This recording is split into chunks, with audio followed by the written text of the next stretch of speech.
तो गाइज मैं हूं अंकित और आप देख रहे हैं रेसलिंग फैंस नेटवर्क। शुरू करते हैं गाइज अपनी बातों को हम लोग सबसे पहले ब्लड लाइन से। तो भाई ब्लड लाइन का मैच ऑफिशियली कंफर्म हो चुका है टैग टीम चैंपियनशिप्स के लिए। अब मैंने आपको पिछले हफ्ते में बताया था जब स्मैकडाउन को टेप करा गया था कि ब्लड लाइन का गॉन्टलेट मैच होगा। गॉन्टलेट मैच में ब्लड लाइन से जेकब फाटू टामा टोंगा कंपीट करेंगे एंड ये मैच को जीतेंगे एंड में स्ट्रेट प्रॉफिट्स को पिन करके। जब जीत जाएंगे भाई तो इनको मौका मिलेगा टैग टीम चैंपियनशिप्स के लिए। लेकिन अभी तक हमें पता नहीं था कि टैग टीम चैंपियनशिप का मैच कब होगा, कहाँ होगा। मैंने आपको इतना बताया था कि 2 डेट्स या तो समर स्लैम या नहीं तो गो होम शो वाले स्मैकडाउन में। बट सैडली भाई it's not for summer slam, ये आपको गो होम शो में ही देखने को मिलेगा। डब्ल्यूडब्ल्यू चाहती है कि गो होम शो पे भी आपकी नजरें रहे, ऐसा नहीं कि आप स्किप करके चले जाओ सीधा मेन शो देखो, ऐसा नहीं। डब्ल्यूडब्ल्यू चाहती है कि रॉ स्मैकडाउन को भी लोग रेगुलरली फॉलो करें। तो इसलिए गो होम शो के लिए इन्होंने पहले मनी इन द बैंक से पहले भी इंपॉर्टेंट मैचेस अनाउंस करे थे एंड अभी समर स्लैम से पहले वाले गो होम शो में आपको टैग टीम चैंपियनशिप का मैच देखने को मिलेगा। DIY डिफेंड करेगी अपनी टैग टीम चैंपियनशिप्स को अगेंस्ट जेकब फाटू एंड टामा टोंगा। अब ये काफ़ी अनप्रेडिक्टेबल मैच है भाई, मतलब ये बताना काफ़ी मुश्किल है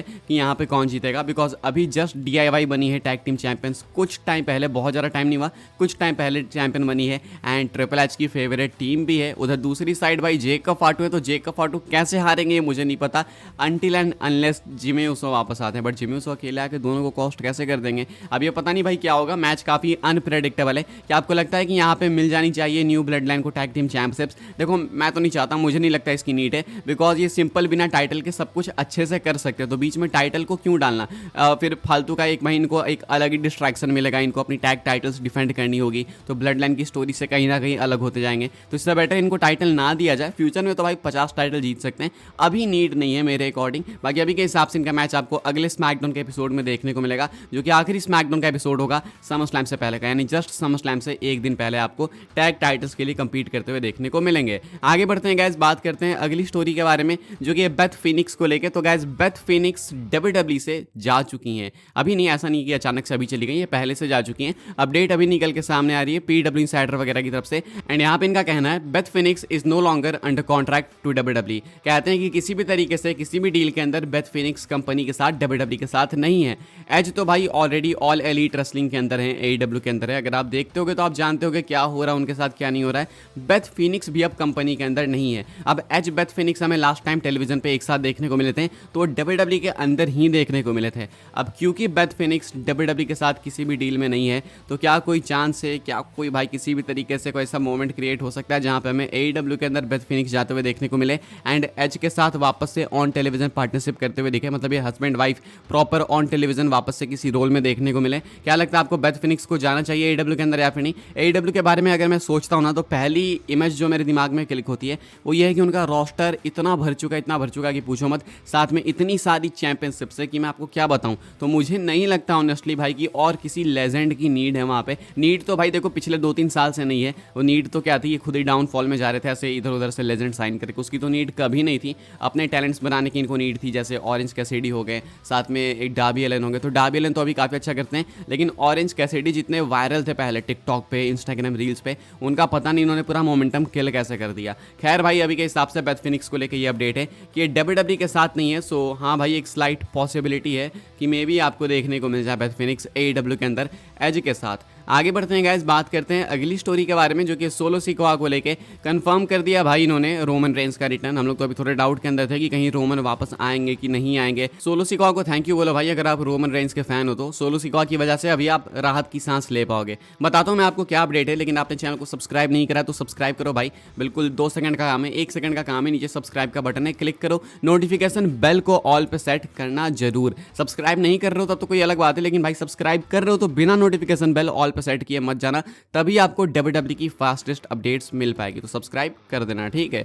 सोलो सिकोआ ने कंफर्म करा रोमन का रिटर्न आज के स्मैकडाउन के एपिसोड में। बैकस्टेज सेगमेंट होता है, पता नहीं भाई ये वाइट फैमिली की तरह क्यों सेगमेंट्स कट कर रहे हैं ब्लड लाइन वाले, लेकिन बैकस्टेज सेगमेंट फिर से होता है। सोलो सिकोआ क्या कहते हैं and if Roman Reigns got a problem with that he know where to find me, he can end up like Randy Orton, Kevin Owens and Cody Rhodes and acknowledge me. Solo Sikoa कहते हैं कि अगर Roman को मेरे से किसी भी तरीके की कोई भी परेशानी है, कोई भी दिक्कत है, तो उसे पता है कि मुझे कहाँ ढूंढना है, वो जानता है मैं कहाँ हूँ, तो वो आ सकता है सिंपल मेरे पीछे।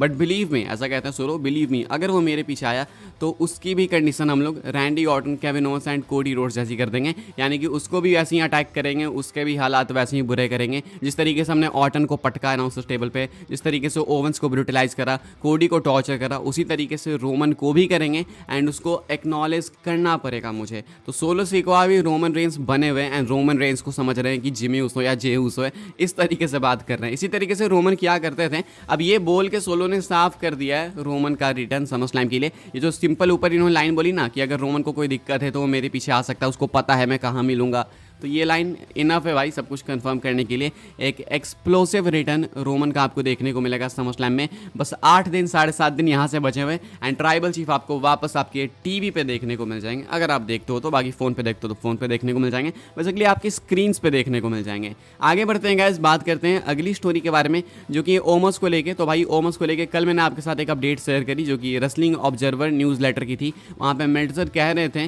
कि जो ओमस है उन पर WWE ने गिव अप कर दिया। पहले इनको मौका दिया था लाइव इवेंट्स में भी, अब वहाँ पे भी नहीं दे रहे। तो इससे क्या पता चल रहा है, इससे पता चल रहा है कि WWE गिव अप कर चुकी है। बाद में ओमस ने इस पर रिएक्ट करा सरकास्टिकली, इस पर जोक करते हुए ओमस कहते हैं कि अब जर्नलिस्ट भी खुद सामने से क्वेश्चन पूछते हैं, यानी कि उनको रिपोर्ट करनी चाहिए चीज़ें, तो वो सामने से ही सवाल करते हैं कि क्या हो सकता है क्या नहीं। तो बेसिकली जोक करते हैं वो मेल्टजर के ऊपर। बाद में इसके ऊपर रिंग साइड न्यूज़ वालों की रिपोर्ट निकल के सामने आई जिनका कहना है कि WWE ने गिव अप नहीं किया है ओमस पे, बस करेंटली वो कुछ प्लान नहीं कर रहे बिकॉज उनको लगता है अभी नीड नहीं है। ओमस स्टिल कॉन्ट्रैक्ट के अंदर है एंड WWE कभी भी इनको बुला के एक्टिव कर सकती है। लेकिन एक चीज़ तो है भाई, देखो इसमें कोई दो राय नहीं है, ट्रिपल एच के एरा के अंदर कुछ भी खास नहीं हुआ ओमस के साथ, कुछ भी खास नहीं हुआ। जब तक विंस मैकमैन थे तब तक ओमस दिखते थे कि हाँ भाई एक मॉन्स्टर है, कुछ तो है। लेकिन उसके बाद जब से ट्रिपल एच आए ओमस के साथ कुछ भी खास नहीं हुआ। कुछ और टैलेंट्स है जिनका ट्रिपल एच के एरा के अंदर ऑलमोस्ट ब्यूरियल ही हो गया। ऑस्टिन थ्योरी को देख लो आप, हालांकि चांसेस है कि ऑस्टिन थ्योरी वापस से भी बिल्ड किए जाएंगे, लेकिन कहीं ना कहीं हुआ उनके साथ भी ऐसा ही। तो विंस मैकमैन के एरा के ये कुछ सुपरस्टार्स थे जिनका कुछ सही तरीके से